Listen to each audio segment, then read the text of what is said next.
Assalamualaikum warahmatullahi wabarakatuh. Kembali lagi bersama saya Asifah Srosabila. Saya mahasiswi dari Universitas Muhammadiyah Cirebon, kelas Manajemen Karyawan 2A.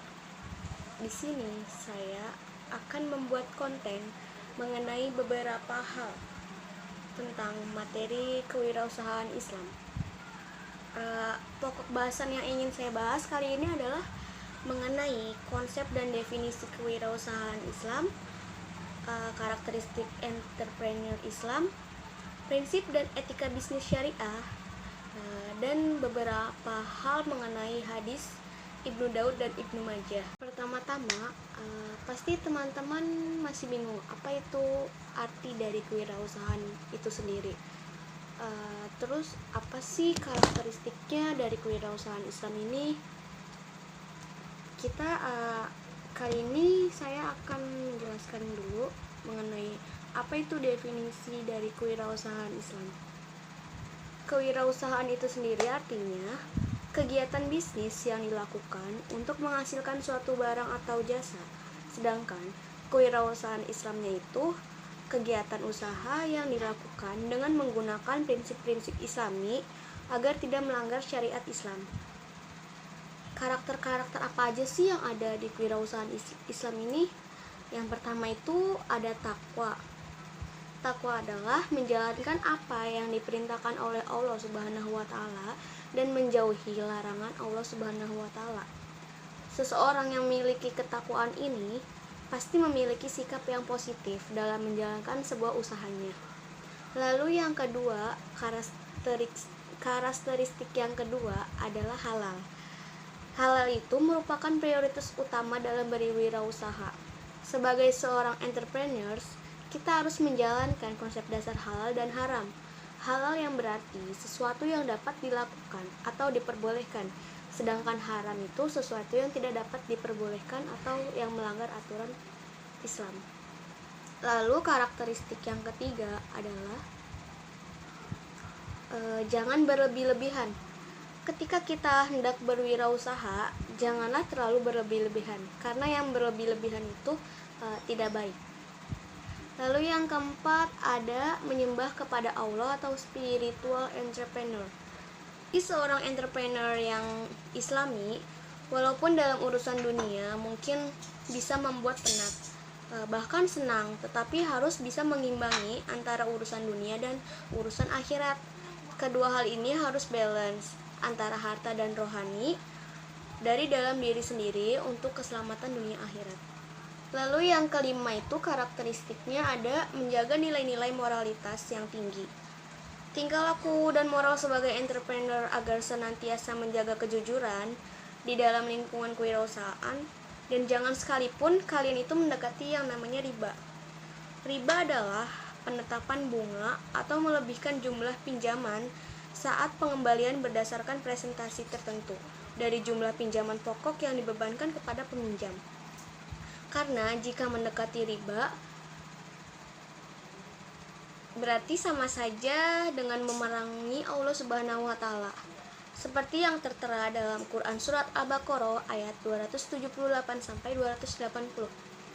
Yang keenam itu ada dapat dipercaya. Tahukah kalian apa sih tempat yang dibenci oleh Allah? Kalian tahu nggak tempat yang dibenci oleh Allah itu adalah pasar. Kenapa pasar? Karena di dalamnya terdapat orang-orang yang mayoritasnya berani dan bahkan sudah dikatakan lumrah untuk berbohong.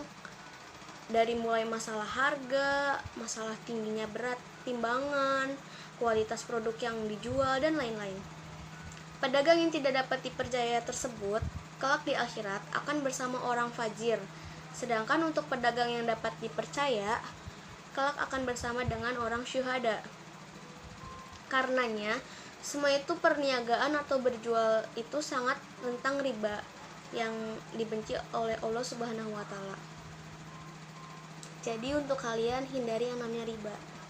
Lalu yang ketujuh itu ada kepedulian terhadap kesejahteraan sosial.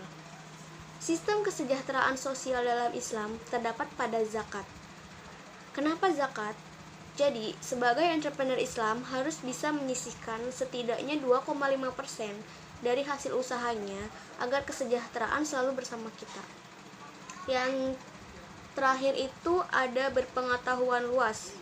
Seperti pada ayat Allah yang diturunkan pertama kali, yaitu terdapat pada Quran surat Al-Alaq ayat 1-5, yaitu anjuran untuk kita sebagai umat Islam untuk belajar dan memperbanyak membaca. Materi berikutnya ada mengenai prinsip dan etika bisnis syariah. Apa sih definisi dari prinsip bisnis? Terus apa saja prinsip-prinsip umum dan prinsip-prinsip yang lainnya yang belum kita ketahui? Berikut saya akan menjelaskan mengenai prinsip dan etika bisnis syariah. Definisi dari prinsip bisnis ini adalah dasar atau kebenaran yang menjadi prinsip dalam bertindak kebenaran yang berkaitan erat dengan berbisnis. Prinsip itu sendiri dibagi menjadi dua, yaitu ada prinsip umum dan ada prinsip khusus.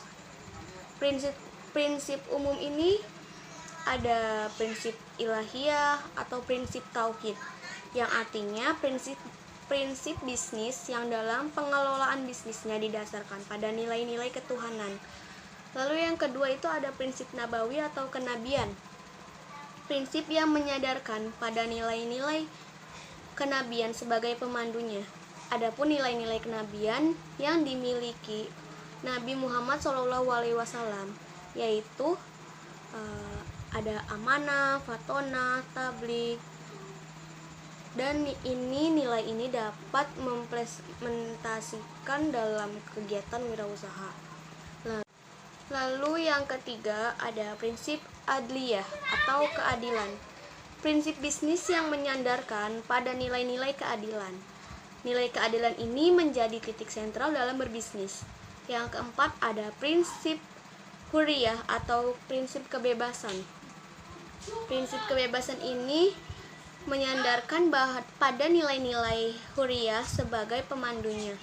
Kebebasan di sini adalah untuk melakukan sesuatu selama tidak ada dalil yang melarangnya. Kebebasan akan tunduk jika ada dalil syar'inya. Lalu selanjutnya itu ada prinsip musawah atau prinsip kesetaraan.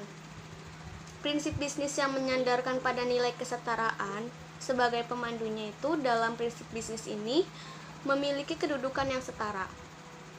Lalu selanjutnya prinsip yang terakhir itu ada prinsip ta'awun atau yang biasa disebut tolong-menolong. Prinsip bisnis yang menyadarkan pada prinsip kerjasama atau tolong-menolong. Lalu yang kedua itu ada prinsip khususnya. Prinsip khususnya itu ada banyak. Saya akan menjelaskan satu-satu. Yang pertama itu ada prinsip tabadulul manafi. Prinsip asas pertukaran manfaat atau keuntungan antar pihak yang terlibat dalam kegiatan bisnis.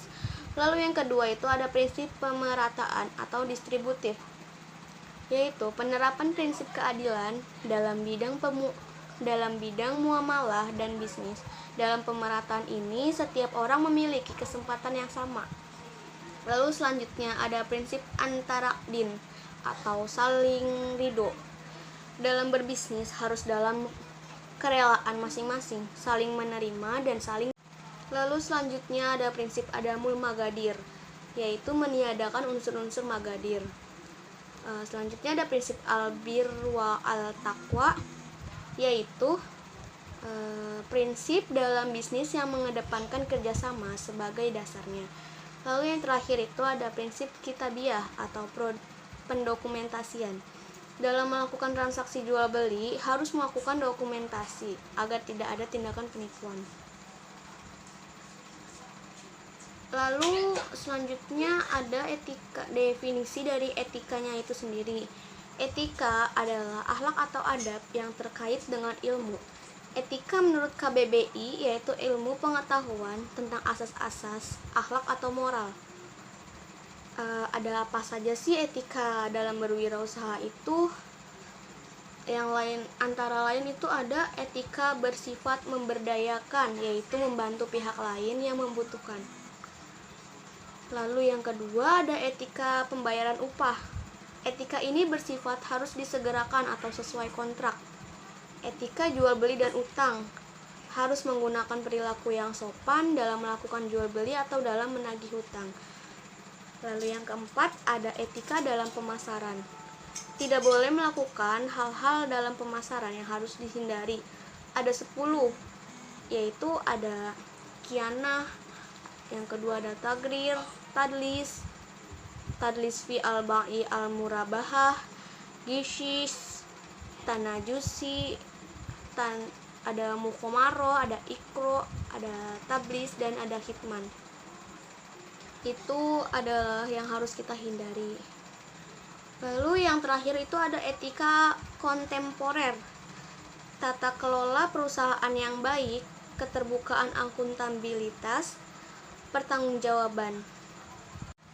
Lalu yang terakhir saya akan menjelaskan mengenai hadis Ibnu Daud dan Ibnu Majah. Seorang laki-laki dari kaum Ansor datang menemui Nabi untuk meminta sesuatu yang ia perlukan. Nabi bertanya, "Apakah di rumahmu ada sesuatu?" Ia menjawab, "Ada selembar hils atau alas yang biasanya digelarkan di rumah, yang sebagiannya kami pakai dan sebagiannya kami gelar, dan sebuah kodok atau gelas yang biasa kami gunakan untuk minum air." Nabi bersabda, "Coba Anda serahkan kepada saya kedua barang tersebut." Laki-laki itu kemudian mengambil dan menyerahkan keduanya kepada Nabi.